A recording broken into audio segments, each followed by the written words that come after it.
Ok, entonces hablemos un poquito del caso en el que X e Y son independientes. ¿Sí? Como yo les decía recién, si tengo dos variables aleatorias, a mí me dicen, si yo en el enunciado de un ejercicio, por ejemplo, dijera X e Y son dos variables aleatorias, y no me aclarara nada más, y después me hicieron una pregunta del tipo, ¿cuál es la probabilidad de que X sea igual a 5 y que Y sea mayor a 2? Aunque a mí me digan cuál es la distribución de X y cuál es la distribución de Y, yo no tengo manera de contestar esa pregunta sin tener alguna información adicional. Por ejemplo, si me dijeran que X e Y son independientes, podría hacerlo porque sería cuestión de decir que es una de las probabilidades por la otra probabilidad, porque son eventos independientes, por ser variables independientes, y listo. ¿Sí? Ahí podría seguir. Pero si no, el dato que necesito es la distribución conjunta, no me queda otra. Si la distribución conjunta es la que me permite calcular contestar ese tipo de preguntas que involucran a ambas variables. Ahora, ¿qué pasa cuando X e Y son efectivamente independientes? Bueno, ese es el caso en el que no necesito más información que la de las distribuciones marginales. Y para entender por qué, pensemos en lo siguiente. ¿Qué es la distribución? ¿Qué es la función de distribución conjunta de X e Y? Bueno, es una función de dos variables, ¿sí? que evaluada en un punto S y T, ST, lo que representa es, por definición, esta es la definición que vimos en la clase anterior, la probabilidad de que X sea menor o igual que S y que Y sea menor o igual que T. Es decir, la probabilidad conjunta de estos dos eventos. Ahora, si X e Y son variables aleatorias independientes, eso por definición quiere decir que este evento, X menor o igual a S, y este otro evento, Y menor o igual a T, son eventos independientes, son sucesos aleatorios independientes. Eso, la definición de independencia de variables aleatorias es, ¿dos variables aleatorias son independientes? Sí. Cualquier evento que armo con una y cualquier evento que armo con la otra son eventos independientes. ¿Sí? Son sucesos independientes. Entonces, como por definición estos dos sucesos aleatorios son independientes, puedo decir que la probabilidad de esto y esto es la probabilidad de este por la probabilidad de este. Si la probabilidad de A y B es la probabilidad de A por la probabilidad de B. ¿Ok? Ahora, ¿qué es la probabilidad de que X sea menor o igual a S? Bueno, ese tipo de probabilidades son las que me da precisamente la función de distribución, en este caso de la variable X. Solo que la variable acá, en vez de llamarse T, como normalmente le llamábamos, le llamamos S. Y esto, por definición, la función de distribución de la variable Y, evaluada también tomando como variable la T. Entonces, cuando X e Y son independientes, la función de distribución conjunta de XY es simplemente el producto de las funciones de distribución marginales, ¿sí? Las individuales, las de cada una, solo que, bueno, escritas cada una con una variable diferente, que son las variables que tengo acá. O sea que si yo sé que dos variables son independientes y conozco la distribución de cada una, entonces conozco la distribución conjunta que se obtiene directamente multiplicando. Vamos a ver ahora que esa fórmula también vale para probabilidades puntuales. Sí, es muy fácil, es muy bien. Piensen que la tengo acá la fórmula, ahora después la charlamos, pero piensen que para probabilidades puntuales estos eventos se reemplazan por X igual a X chiquita, Y igual a Y chiquita y vale el mismo argumento. O sea que es muy fácil probar, siempre que si son independientes pasa eso. Con las densidades pasa algo parecido, pero las densidades, como siempre, tienen más vueltas, ¿no? Porque están todas estas cuestiones de los... de que si en un punto cambia la definición, o sea que las densidades tienen un poco más de vueltas como siempre, pero ahora después vamos a escuchar todas las densidades. Ahora, el otro que se puede probar, que no es tan obvio, y no lo voy a probar, pero que sí lo vamos a usar, es que si, si la función es una función de distribución, si la función de distribución conjunta es igual al producto de las marginales en todos los puntos, es decir, si en cualquier punto se cumple esta igualdad, yo escribí acá, que la conjunta es el producto de las marginales, entonces puedo asegurar que X y Y son independientes. O sea, si yo supongo que son independientes, es muy fácil probar que esta cuentita aquí sacamos. Es muy fácil probar que esta igualdad vale. Pero también es cierto que si esta igualdad vale para todos S y T, entonces puedo probar que son independientes. Y esto es útil, porque me sirve para probar, esto quiere que sea un sí, solo sí, quiere decir que esto me sirve para probar independencia y también para probar no independencia. Porque entonces, si para todos los ST, para todos los puntos de R2, esta igualdad se cumple, si yo multiplico esta función por esta y me da esta función, entonces son independientes. Ahora podemos hacer ejemplos, pero con la discreta. Entonces es que son independientes. ¿Sí? Y si para algún punto ST esto no se cumple, si existe algún punto ST donde la conjunta me da una cosa y el producto de las marginales me da algo distinto, entonces no pueden ser independientes. Porque lo que provee acá es que si son independientes, esto se tiene que cumplir. ¿Se entiende? Entonces el hecho de que sea un sí solo sí es muy útil porque me permite tanto usar la fórmula esta para chequear si son independientes como para probar que no lo son. ¿Qué pasa con las probabilidades puntuales en el caso discreto? Bueno, en el caso en que x y y eran variables discretas, como les decía, usando el mismo argumento es muy fácil probar que esto se tiene que cumplir para todos los x y del rango, ¿sí? Del rango de x y del rango de y. Y bueno, para los que no están en el rango, básicamente, si no están en el rango de x o en el rango de y, básicamente esto me da 0 y esto me da 0. ¿Sí? O sea que también se cumple. Pero también se puede probar que es un sí solo sí. Digo, insisto, no es tan obvio esto, pero se puede probar también que no solo que si son independientes esto se cumple, que es lo más fácil de probar, sino que se puede probar que si esto se cumple para todos los XY, acá no lo puse para todos, pero es para todos los XY, entonces necesariamente son independientes. ¿Sí? Por lo menos si lo pruebo para todos los XY del rango de X y del rango de Y, entonces son independientes. O sea que eso, de vuelta, al ser un sí solo sí, me permite probar que son independientes y también probar que no son independientes. Ahora lo vamos a ver con un ejemplo. Después de ese ejemplo vamos a ver que con las densidades hay que tener más cuidado, no es tan obvio. ¿Sí? De por sí porque las densidades no son únicas, porque puedo cambiar en un punto, en otro, entonces ya no es tan simple la cosa. Pero vamos a ver una aplicación de esto en un ejemplo para ver casos donde uno puede decir estas variables son independientes, estas variables no. Bueno, vamos a ver un par de ejemplos. ¿Sí?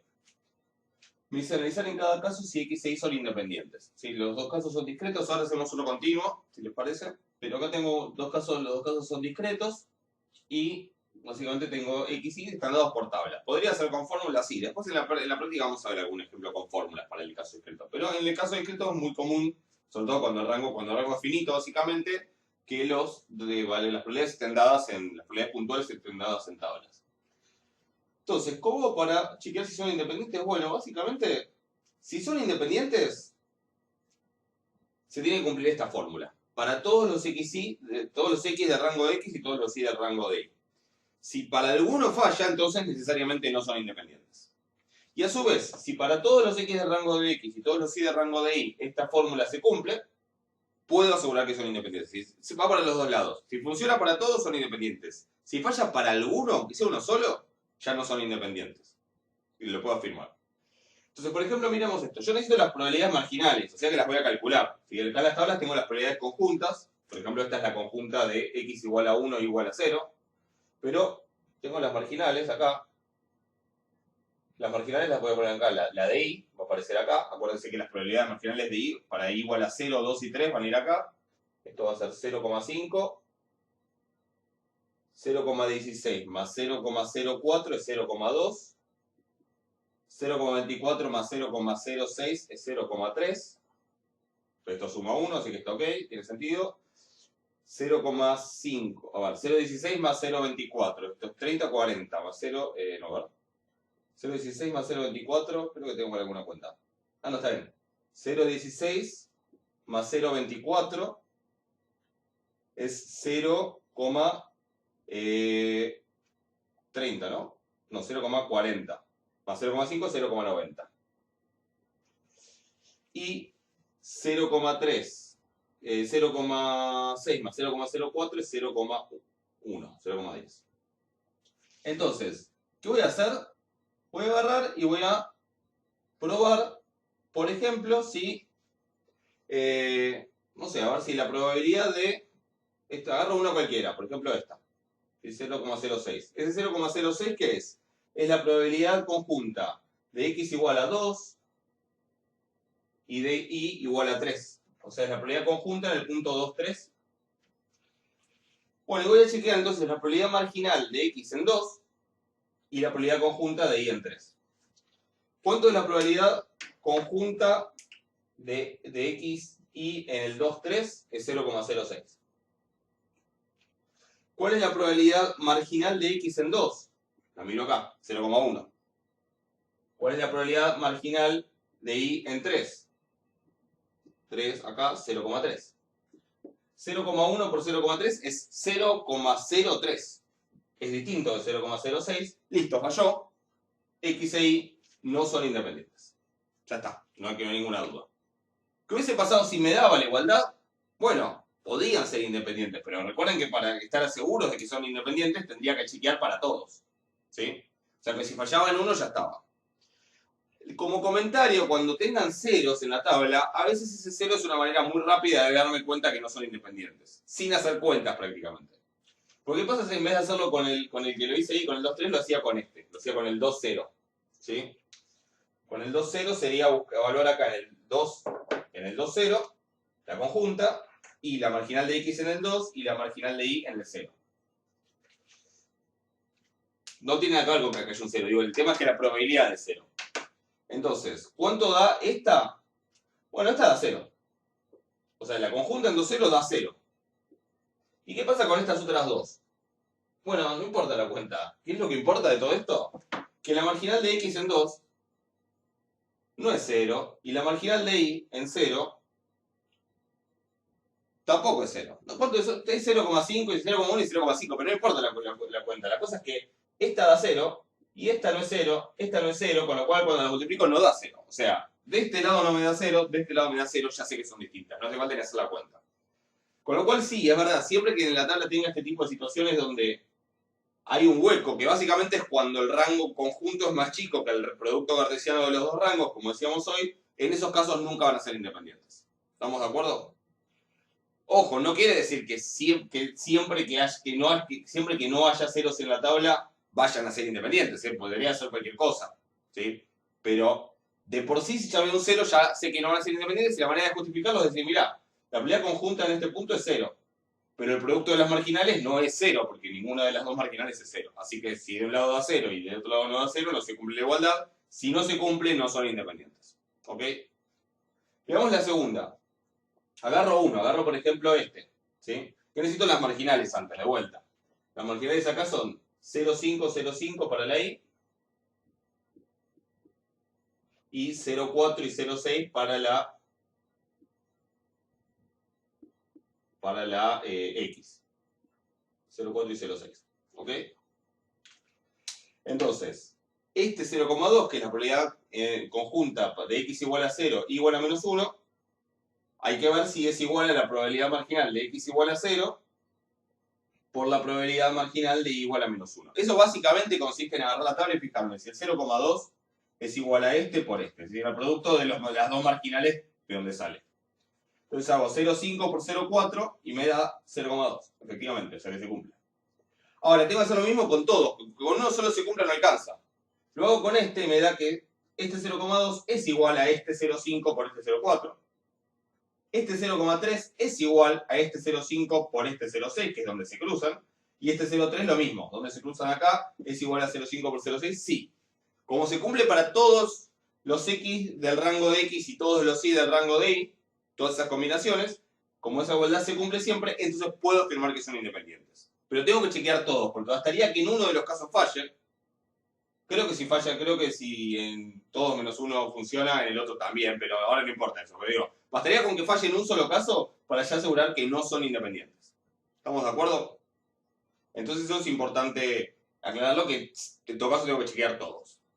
Vamos a ver un ejemplo rapidito de un caso continuo, así ya pasamos sin densidad con la función de distribución, así después pasamos a hablar del caso de las densidades. Vamos a ver un ejemplo de un vector continuo, ¿sí? Donde lo que me da es la función de distribución conjunta. ¿Sí? En ST la función de distribución conjunta es esto cuando S y T son mayores o iguales a 0, es decir, 1 menos C a la menos S, menos C a la menos 2T, más C a la menos S menos 2T, y es 0 si no. No es obvio que esto sea una función de distribución, sí, conjunta, pero lo es, créanme. Tampoco es inmediato que sea continua, pero porque está partida esta función. Básicamente, fíjense que es algo, esta del 1 menos, etcétera, es en el primer cuadrante y en los otros tres cuadrantes vale 0. Y se unen básicamente acá, en esto y en esto, acá y acá. Pero pueden chequear si quieren, van a ver que cuando S tiende a 0, o cuando T tiende a 0, no hace falta que los dos vayan a 0, que sería que me acerco al 0, 0, sino S tendiendo a 0, que es que me acerco a este borde, o por otro lado separado, que T tiende a 0, que es que me acerco a este borde, van a ver que esto tiende a 0. Hagan la cuenta si quieren, y eso ahí uno por la variable es continuo. Después, bueno, se pueden probar otras cosas para ver que uno es una función de distribución. Pero no hace falta. Ahora, lo que yo quiero saber es si son independientes o no. Entonces lo que podría hacer es usar esa función de distribución conjunta y ver si es igual al producto de las marginales. Con lo cual, de vuelta, que necesito encontrar las marginales. Porque si yo tengo la conjunta, puedo obtener las marginales. Piensen un segundo cómo hago en este caso para encontrar la función de distribución marginal de x, escrito así como función de la variable s, teniendo esto. Si antes para las probabilidades sumábamos para todos los valores de la variable que no queríamos. Ahora piensen un poquito, a lo mejor se van a equivocar, pero piénsenlo, a lo mejor no se van a equivocar, a lo mejor se acuerdan. Lo que había que hacer en este caso no era integrar, eso va a ser con las densidades conjuntas, ¿sí? En este caso lo que tenemos que hacer es simplemente tomar el límite a más infinito de la variable que queremos que desaparezca, ¿se acuerdan? Si tomamos límite en infinito, menos infinito va a 0. Pero si tomábamos que una variable se fuera más infinito, eso no me daba 1 en las conjuntas. Lo que hacía era que la variable correspondiente desapareciera y me quedara una marginal. Entonces lo que tengo que hacer acá es tomar el límite de la función de distribución conjunta, esto porque es la conjunta, la acumulada. Porque es la función de distribución, la acumulada, entonces por eso funciona el límite. Y lo que tengo que hacer es, para sacarme encima la i, tomar t tendiendo más a infinito. Si hago esa cuenta, bueno, ¿qué me va a dar esto? Depende. La respuesta es depende. ¿Por qué? Porque en realidad esto me va a dar, lo escribo acá,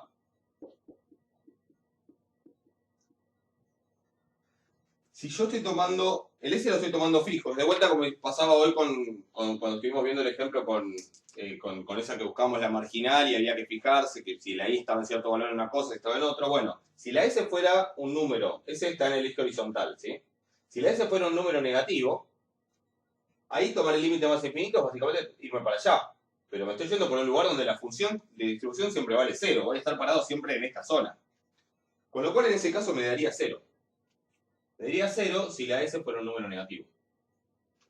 Ahora, si la S fuera 0 o un número positivo, el 0 medio que se puede hacer aparte, pero si estuviéramos acá en un positivo, si en el 0 va a ser lo mismo, pero si estuviéramos en un positivo, yo vengo en 0, pero a partir de algún momento ya entro acá. Y a partir de ahora sí estoy acá, y estoy acá con t tendiendo a más infinito. Con lo cual, ahora sí acá, para este caso, tengo que tomar el límite cuando t tiende a más infinito de esta cosa. Entonces, fíjense, S está quieto, o sea que 1 es constante, menos C a la menos S es constante, menos C a la menos 2t no es constante, porque t se está haciendo a más infinito, o sea que el exponente este se está yendo a menos infinito, y por lo tanto todo este término se está yendo a 0, porque E a la algo que se va a menos infinito se va a 0. Y acá va a ser lo mismo, si bien la S está constante, como t se va a más infinito, menos 2t se va a menos infinito, aunque le sume una constante se sigue yendo, o le reste, se sigue yendo a menos infinito, así que este término también se va a 0. Con lo cual, en este caso, lo que me queda es 1 menos C a la menos S. Eso vale cuando S es mayor o igual a 0.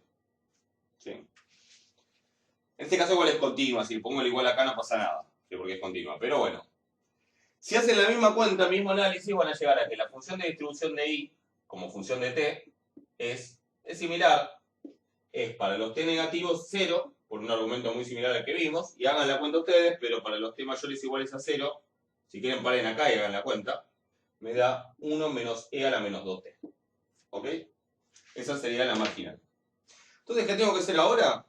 Bueno, básicamente tengo que, voy a borrar un poco acá para tener espacio,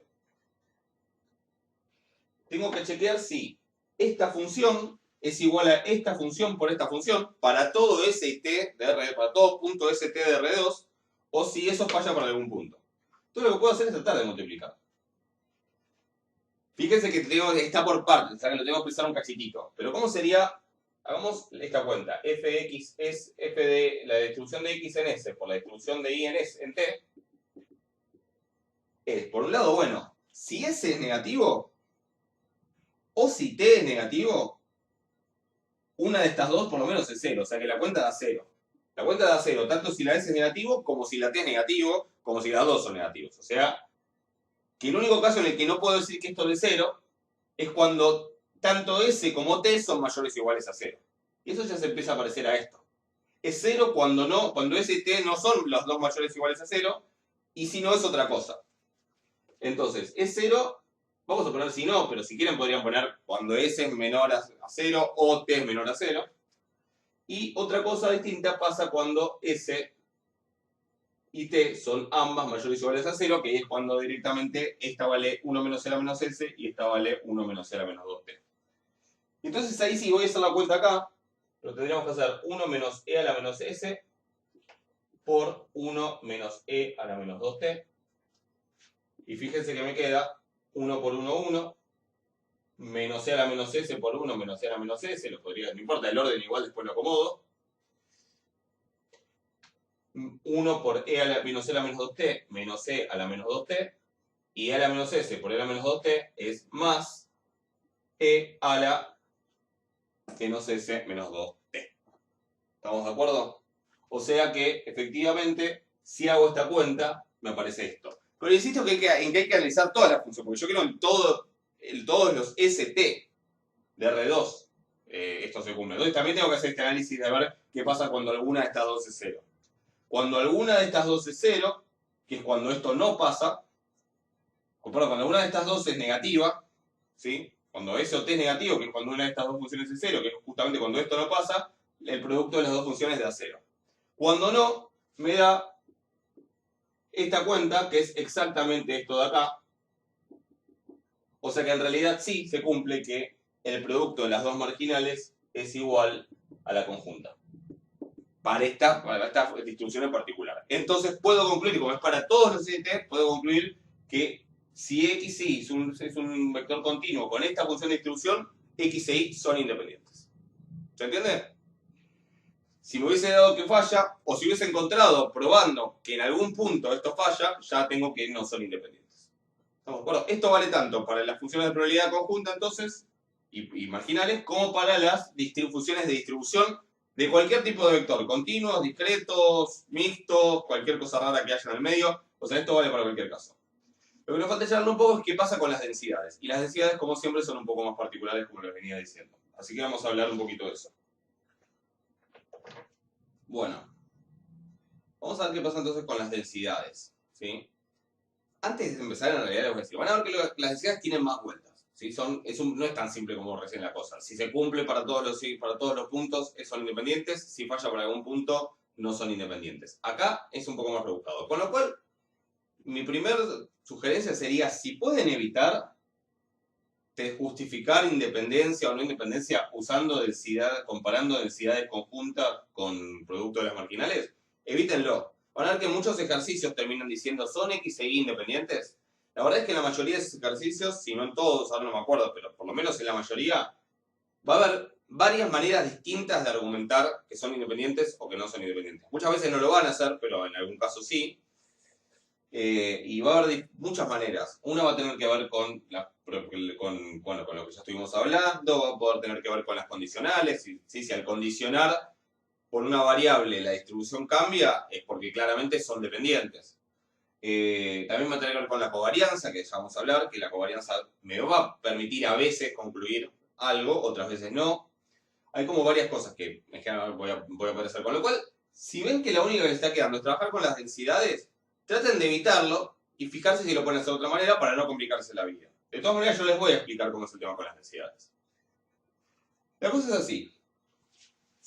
Obviamente, la idea es que, de vuelta, la formulita que teníamos antes, pero ahora con densidades. Densidad conjunta igual producto de densidades marginales, ¿sí? O sea, tengo f de x y es una, si todo acá siempre es una densidad conjunta de x y, f de x y f de y son densidades marginales de x e y, son una, ¿sí? Una densidad marginal de x y una marginal de y. Ya sabemos que hay muchas densidades distintas.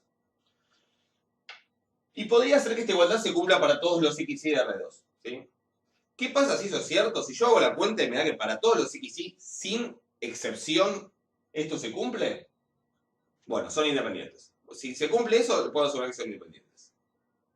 Pero en este caso, la recíproca no es cierta, ¿sí?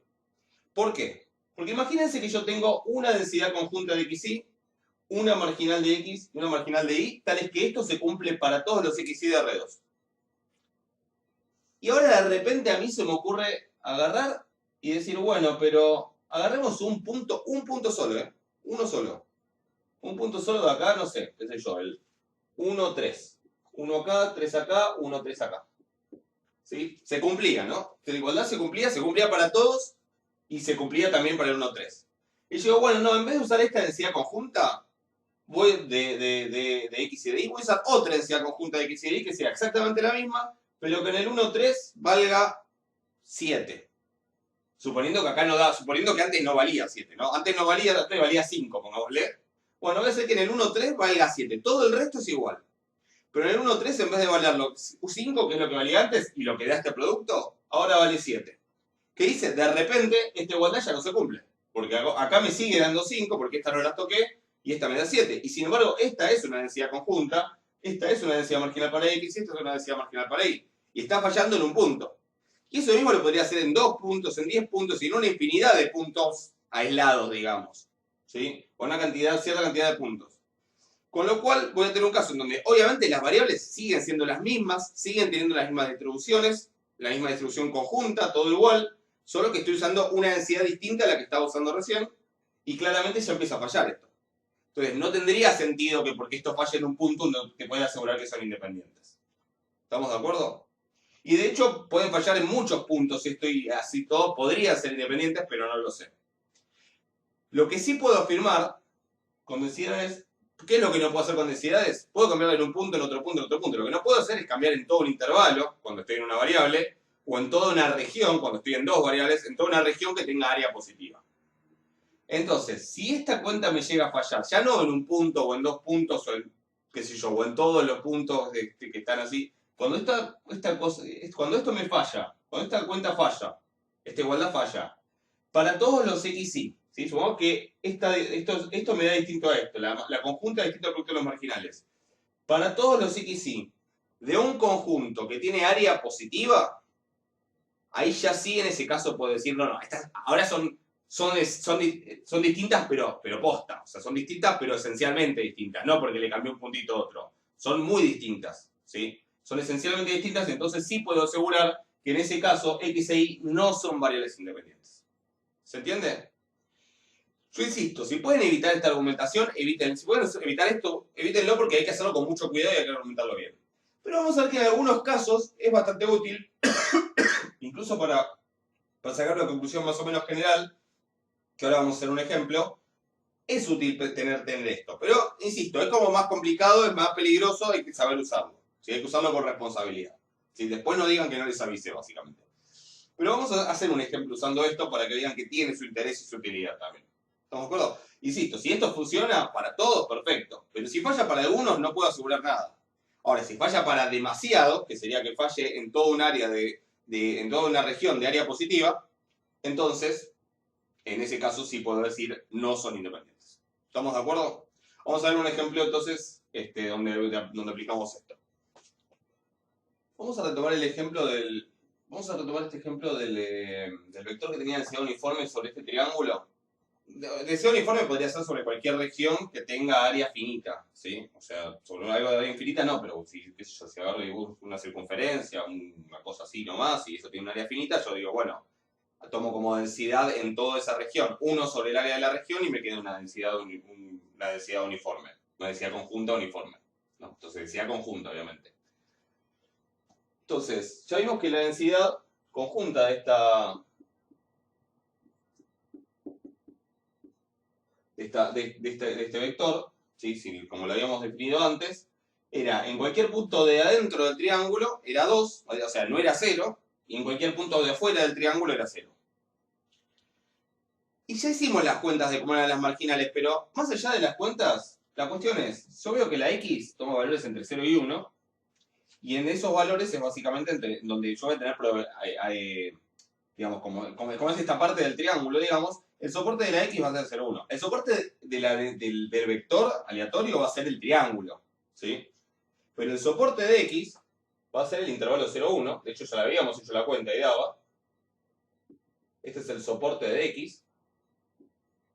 Y el soporte de Y va a ser el intervalo 0, 1, pero de Y. ¿Sí? Este es el soporte de Y. ¿Estamos de acuerdo? O de la densidad de Y y de la densidad de X.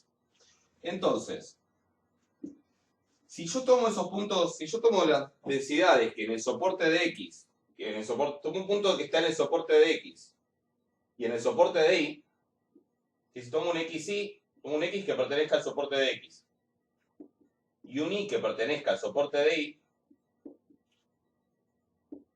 y que sean, básicamente, y que sean puntos donde son continuas las densidades, cosas que realmente representen la realidad. Entonces lo que vamos a hacer es, si yo hago esta cuenta, digamos, me pregunto a ver si estas dos cosas son iguales o no, al estar en el soporte de X y en el soporte de Y, y ser puntos de continuidad básicamente, yo sé que como el X está en el soporte de X, esto de acá no es 0. Y esto de acá, como Y está en el soporte de Y, y igual, te insisto, tomamos que son puntos de continuidad, esto de acá no es 0. Con lo cual, todo este producto no da 0, porque para que fuera 0 el producto, no lo tendría que ser 0. Ahora, ¿qué pasa con esto de acá? Bueno, depende. Si yo elijo, por ejemplo, este punto XY, X está en el soporte de X, Y está en el soporte de Y, y el punto además está dentro del soporte del vector, con lo cual este tampoco da 0 si es un punto. De hecho, sería con la densidad conjunta que usamos hoy sería 2, esto de acá. Ahora, ¿qué pasa si elijo un punto más arriba? ¿Qué pasa si elijo un punto por acá? Bueno, o lo voy a hacer por acá, para cambiar un poco. ¿Qué pasa si elijo un punto acá? Bueno, ese punto, el valor de X está dentro del soporte de X. De hecho, bueno, esta parte importa. El valor de Y también está en el soporte de Y. De hecho, esta parte es la que va a hacer que yo tenga densidad acumulada para Y, en ese punto. Ahora, ¿qué pasa con el punto? El punto no está en el soporte del vector. En el soporte, digamos, el punto no está dentro del triángulo. Entonces, de este lado la cuenta me va a dar 0. De este lado me va a dar 0, de este lado no me va a dar 0. ¿Puedo decir que no son... ¿Puedo decir que entonces, como dan distintos, no son independientes? No. Por lo que dijimos antes, solo con eso no lo puedo decir. Solo porque encontré un punto donde la igualdad falla, que digo, para que falle tienen que dar distinto, no es que tiene que ser 1, 0 y el otro distinto de 0. Tiene que dar 5 de un lado, 3 del otro. ¿Son iguales? No, 5 y 3 son números distintos. Pero obviamente donde suele ser más fácil usar esto para probar, para rápido, sin hacer cuentas, es básicamente probar que algo es 0 y la otra cosa no es 0, entonces ahí es más fácil. Entonces, solamente comprobar que en un punto, o en 2 puntos, o en 5 puntos, esta igualdad falla, no me alcanza para decir que no son independientes por todo lo que estuvimos charlando antes. Ahora fíjense que justo yo tomé un punto no que está ahí en el borde, sino que tomé un punto que no solo está fuera del soporte, sino que es exterior al soporte, en el sentido que yo me puedo armar toda una bolita, ¿sí? Todo un círculo o un cuadrado, lo que quieran, que esté todo afuera del soporte. Y en todos esos puntos, elija cual elija, el valor de X correspondiente va a caer dentro del soporte de X y no va a ser 0 la densidad. El valor de Y correspondiente va a ser un poco más grande, más chico, pero va a estar dentro del soporte de Y y no va a ser 0 la densidad. Pero en cualquiera de esos puntos estoy fuera del soporte conjunto de la densidad conjunta y este lado me va a dar 0. Es decir, que yo estoy probando que esta desigualdad falla por lo menos en todos estos puntos. De hecho, si quieren más, podríamos probar que falla en todo este triángulo, ¿sí? Pero digo, alcanza a comprobar que con este circulito, que tendrá áreas muy grandes, muy chicas, pero tiene un área positiva, y estoy probando que en todo un conjunto de área positiva, esta igualdad falla. Entonces, ahora sí puedo decir que no son independientes. Porque no lo probé en un punto o en 2 puntos, lo probé en toda una región que tiene área positiva. Entonces, las variables X e Y en este caso no son independientes. ¿Estamos de acuerdo?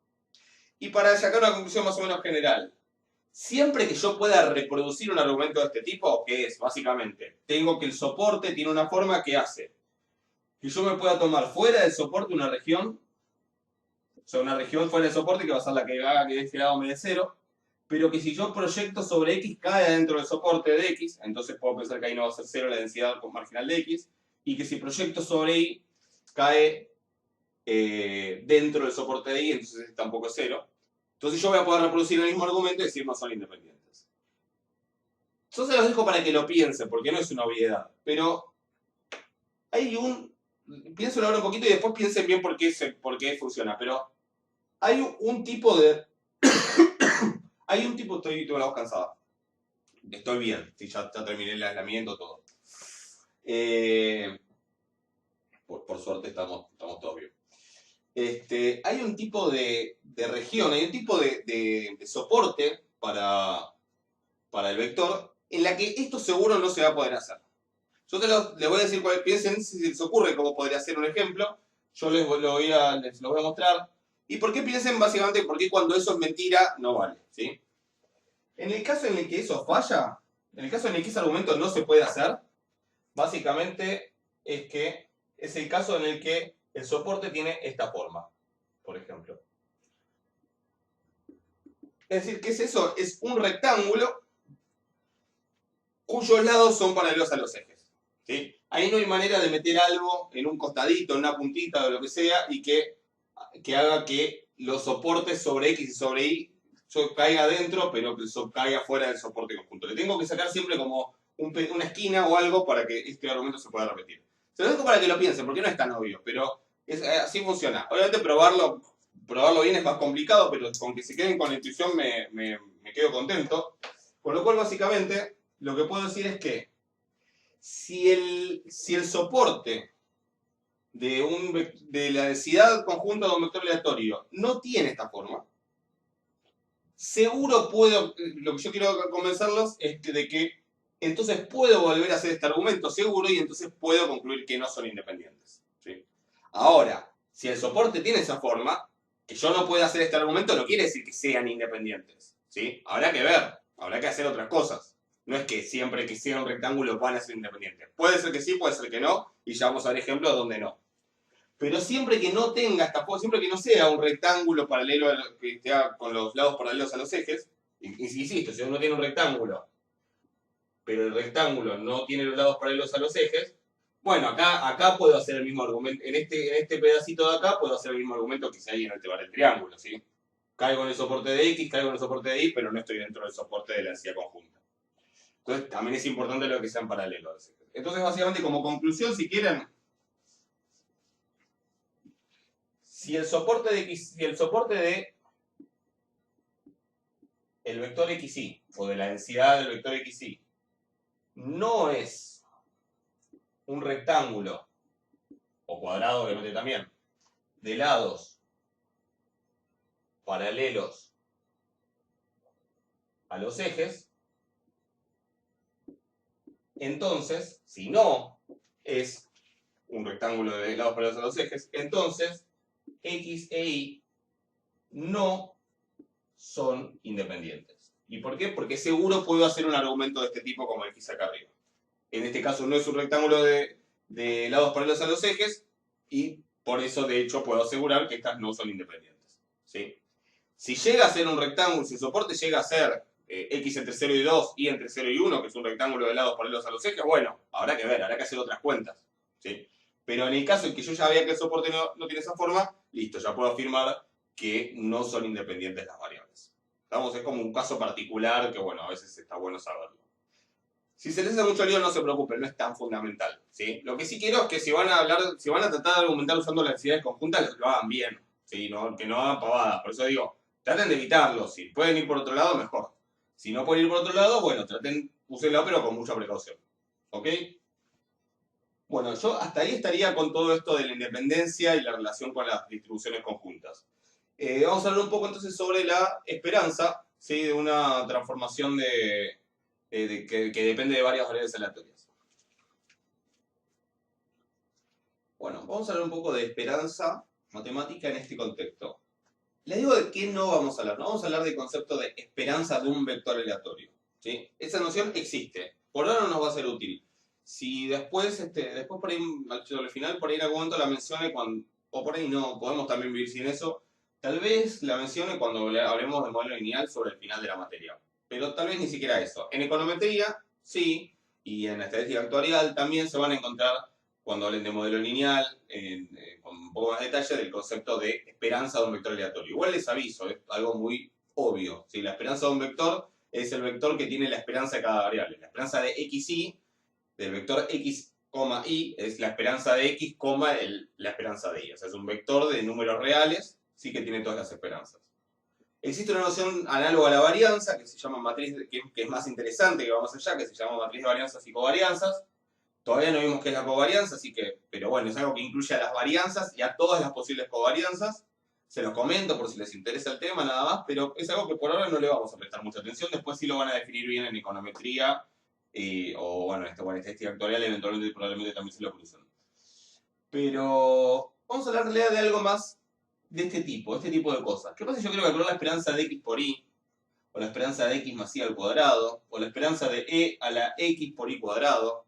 Es decir, o la esperanza de el logaritmo de y sobre x. ¿Sí? O sea, ¿qué pasa si yo lo que tengo es la esperanza de una expresión que depende de x y de y? ¿Sí? O sea, en general vamos a hablar de la esperanza de una expresión de la forma g de x y. ¿Se acuerdan cuando teníamos la esperanza de la g de x? Que esa g de x podía ser x cuadrado, e a la x, cualquier cosa. Bueno, acá es una también es una expresión, una función, pero en este caso de las dos variables. Eventualmente podría ser, si yo meto x al cuadrado, también lo puedo pensar como que es una g de x y, que no depende de y. Sí, también se podría hacer. Pero digo, más en general, si yo quiero calcular este tipo de cosas, este tipo de esperanzas, de nuevas variables que están hechas en base a las dos variables, o bueno, o a tres o más, ¿cómo hago para calcular la esperanza? Y de vuelta, la respuesta es, hay por lo menos dos maneras. Una, que es la que no vamos a hacer, en general, sería ponernos a ver cuál es la distribución de estas nuevas variables. O sea, cada una de estas cosas es una nueva variable, z, u, b, ¿sí? Entonces yo quiero calcular la esperanza de esta variable b. Bueno, lo primero que podría hacer es ver cuál es la distribución de esa variable b. Y una vez que tengo la distribución y veo si es continua o si es discreta, usar lo que ya sé para calcular esperanzas de variables continuas y discretas. Lo mismo con esta, lo mismo con esta. Ese es lo que no vamos a hacer en general, ¿sí? Pero esa sería la manera que, por definición, ¿qué tendríamos que hacer? Eso. Segunda cosa o primera cosa y media, a veces podríamos usar propiedades. Por ejemplo, acá tengo una suma. Sabemos, y entre comillas digo sabemos, porque en realidad no sabemos tanto, que la esperanza de una suma es la suma de las esperanzas. Digo no lo sabemos porque si no es una propiedad que la vieron y que usaron 1.000.000 de veces seguramente en estadística 1, es una propiedad que para poder probarla se necesita todo esto que estamos viendo ahora. Se necesita justamente digamos, toda la parte esta de distribución conjunta. Ahora que tenemos esto, si quieren podríamos, yo voy a ver si voy a hacer esta u otra, pero una de las dos voy a hacer.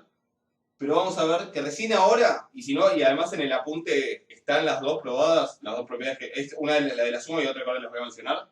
Recién ahora estamos en condiciones de probar estas propiedades que en realidad las venimos usando un montón. ¿Sí? O sea que yo, usando esa propiedad, ahora cuando la probemos, sepamos que realmente existe, yo podría decir que esto es la esperanza de x más la esperanza de y al cuadrado. ¿Sí? Y entonces, bueno, después hacer cada una por separado.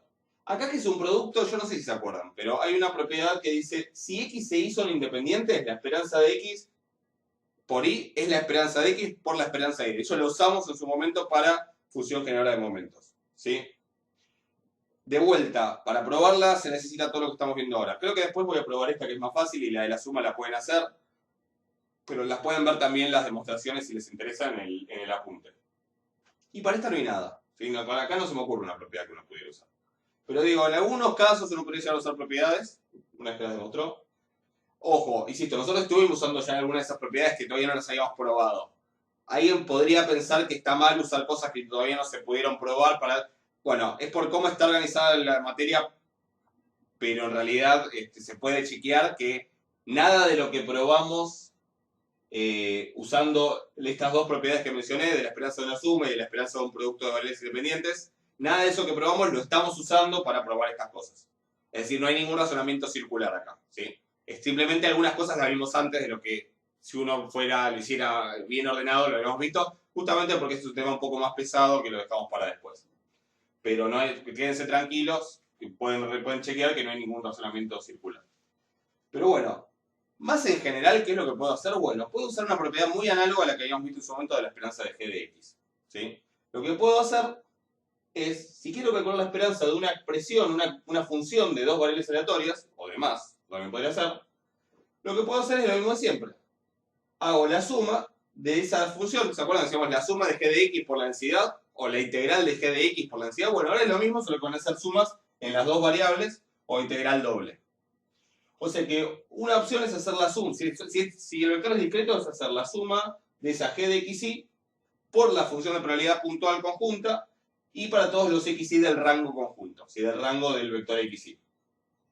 Si es continuo, del vector, si es absolutamente continuo y tengo una densidad conjunta, básicamente es integrar sobre todo R2 esta función por la densidad, aunque obvio, habrá que ver cuál es el soporte y este integral a lo mejor no termina siendo sobre todo R2 y además hay que elegir el orden de integración y todas esas cosas. Después cuando hagamos ejercicios vamos a ver un poquito más. Por ahora, para empezar, vamos a trabajar simplemente con el caso discreto por hoy, porque ya son muchas cosas. Después, cuando hagamos ejercicios, y si no en la próxima clase que grabe, incluyo uno de estos, si no lo hacemos en la clase de consultas y práctica de la semana que viene. Y entonces, bueno, puedo usando estas cosas calcular estas esperanzas. Que vamos a ver que de hecho son útiles para definir cosas como por ejemplo la covarianza, que lo vamos a hacer en la próxima clase. Hasta hoy ya demasiado. Pero bueno. Entonces, vamos a ver. Por ejemplo, supongamos que yo tengo un vector discreto, ¿sí? Con esta tablita, x puede valer 0,2, y puede valer 0,1,2, con esas probabilidades conjuntas, y quiero la esperanza de x por y. ¿Sí? Quiero calcular la esperanza de x por y. No sé si son, primero que no tengo la propiedad, insisto, pero no sé si son independientes, y de hecho no lo son, es fácil ver que no lo son. Fíjense este 0 de acá. Entonces, no voy a poder usar esto no va a ser necesariamente, y de hecho no va a ser la esperanza de x por la esperanza de y. ¿Sí? No, perdón, no es que lo van a hacer. No puedo asegurar que esto vaya a ser igual a la esperanza de x por la esperanza de y. Podría ser, pero no puedo asegurarlo. Entonces, ¿qué me dice esto? Que tengo que hacer la suma de g de xy. ¿Quién es g de xy? Bueno, g de xy es x por y. Por las probabilidades puntuales. Por las probabilidades puntuales. Y eso lo tengo que hacer para todos los xy del rango conjunto. Rxy. ¿Quién es el rango conjunto? El rango conjunto tiene 5 puntos, porque acá está este 0. ¿Sí? Tiene el 0, 0, el 0, 1, el 0, 2, el 2, 0, el 2, 1 no, y el 2, 2. ¿Sí? Ahora, si a mí se me ocurriera meter al 2, 1, porque lo veo en la tabla y no me doy cuenta de 0, no importa, porque en el 2, 1 la probabilidad cuánto es 0. O sea, cuando yo acá ponga en esta probabilidad conjunta 0, ese término me va a dar 0 y va a desaparecer. O sea que puedo poner incluso los que no están en el rango conjunto, no pasa nada. Yo voy a guardar acá un poco para hacer la cuenta, para que vean de qué estoy hablando, porque si no así en el aire parece todo demasiado lío. Básicamente yo tengo que agarrar cada punto de estos que dije y hacer esta cuenta. Por ejemplo, agarro el 0, 0. Si agarro el 0, 0, x es 0 y es 0. Entonces voy a hacer 0 por 0, x por y, por la probabilidad puntual en el 0, 0. Ese término obviamente va a dar 0. ¿Sí? Ese término a gritos pide ser 0. De hecho, después voy a agarrar el 0, 1. El 0, 1 voy a hacer x0 y es 1, así que voy a hacer 0 por 1 por la probabilidad en xy del punto 0, 1. Ese también va a ser 0, como también va a ser 0 el término que le corresponde al 0, 2. Así que va a ser 0 por 2 por la probabilidad del 0, 2. Todos esos términos dan 0, ¿sí? Más, ahora agarro el 2, 0. El 2, 0 va a ser 2 por 0 por la probabilidad en xy del punto 2, 0. Que bueno, ahora vemos cuánto es cada una, pero ese término también va a ser 0. Este en realidad me lo puedo saltear, pero si lo pongo va a ser 2 por 1 por la probabilidad del 2, 1, que es 0, o sea que también tampoco va a estar. Y después va a ser 2 por 2, o sea, x es 2 y es 2, o sea que hago 2 por 2 por la probabilidad xy en el 2, 2. Básicamente ya sé que todos estos son 0, y el único que no es 0 es este, donde la probabilidad de xy en el 2, 2 es 0,1. O sea que la cuenta básicamente es 2 por 2 por 0,1 y eso da 0,4. La esperanza de x por y en este caso da 0,4. ¿Qué representa? Bueno, por ahora nada. Pero es algo, eso lo puedo hacer la cuenta de 0,4. ¿Qué pasa si quiere hacer la esperanza de e a la xy cuadrado? Bueno, lo mismo, no solo que en estos lugares en vez de poner x por y tendría que poner e a la xy cuadrado. O sea, en vez de 0, 0 pondría e a la 0 por 0 al cuadrado. En vez de 0, 1 pondría e a la 0 por 1 al cuadrado, porque x es 0 y es 1. En vez de 2, 2 pondría e a la 2 por 2 al cuadrado. Después, bueno, y así con todos, pondría todas las probabilidades y haría las cuentas. ¿Sí? Y que me dé lo que me dé. ¿Estamos de acuerdo? Eso sería la manera de hacerlo para otro caso. ¿Sí? Habría que cambiar lo mismo. De hecho, de todas maneras van a ver que la cuenta de esperanza de x por y, por un motivo en particular que vamos a ver en la próxima clase, lo vamos a hacer bastante. Pero lo cual no quita que puedo usar esta misma propiedad para calcular otras esperanzas de otras transformaciones de X y de Y. ¿Ok? Bueno, yo creo que por hoy ya estamos bien de tiempo, ¿sí? Es una clase muy pesada. Voy a tratar de la clase que viene probarles, insisto, hay dos propiedades que venimos usando a troche y moche, como se diría, que son la esperanza de X más Y igual es igual a la esperanza de X más la esperanza de Y. ¿Sí? Y la otra es que si X e Y son independientes, entonces la esperanza de X por Y es igual a la esperanza de X por la esperanza de Y. Al revés, no sé, si no son independientes, esto puede cumplirse como puede no cumplirse. Después vamos a ver cuál es el caso en el que se cumple y en el que no, que tiene que ver justamente con la covarianza. Pero insisto en que en realidad recién ahora estamos en condiciones de probar estas propiedades. Y es loco, porque uno las viene usando, y sobre todo la primera, pero la segunda probablemente también, la viene usando desde las primeras, desde no sé, el primer parcial de estadística 1 probablemente. ¿Sí? Y está como una propiedad súper básica, y sin embargo hay que desarrollar todo esto para poder llegar a que esto tenga sentido y a poder probarlo.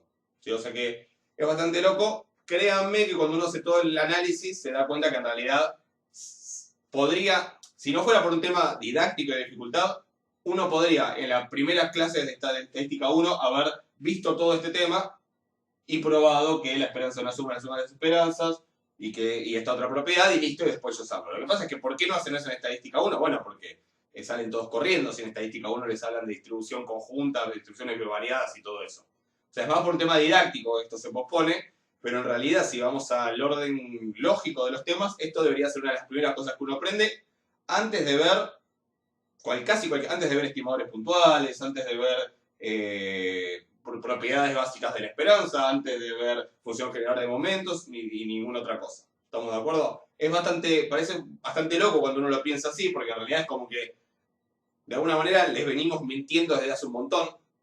Pero bueno, obviamente el único motivo por el que se hace eso es porque no tiene sentido ponerse a hablar de todo eso tan temprano, porque nada, nadie entendería nada. Pero bueno, es un tema para, digamos, cuando uno estudia como más ordenadamente, por ejemplo en cursos para matemáticos y cosas por el estilo, uno primero ve distribuciones bivariadas sin haber siquiera definido la esperanza. O sea, uno habla de todo esto y todavía no escuchó hablar de la palabra esperanza matemática.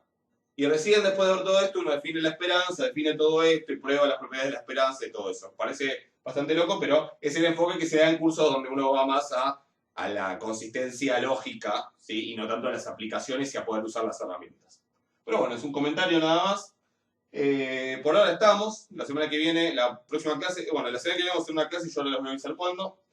La próxima clase teórica vamos a probablemente probar alguna de esas dos propiedades para que vean cómo se hace y hablar de la covarianza, ¿sí? Y terminar, y seguramente iremos haciendo ejercicios que queden pendientes y después ya vamos a empezar con la práctica 3, ¿ok?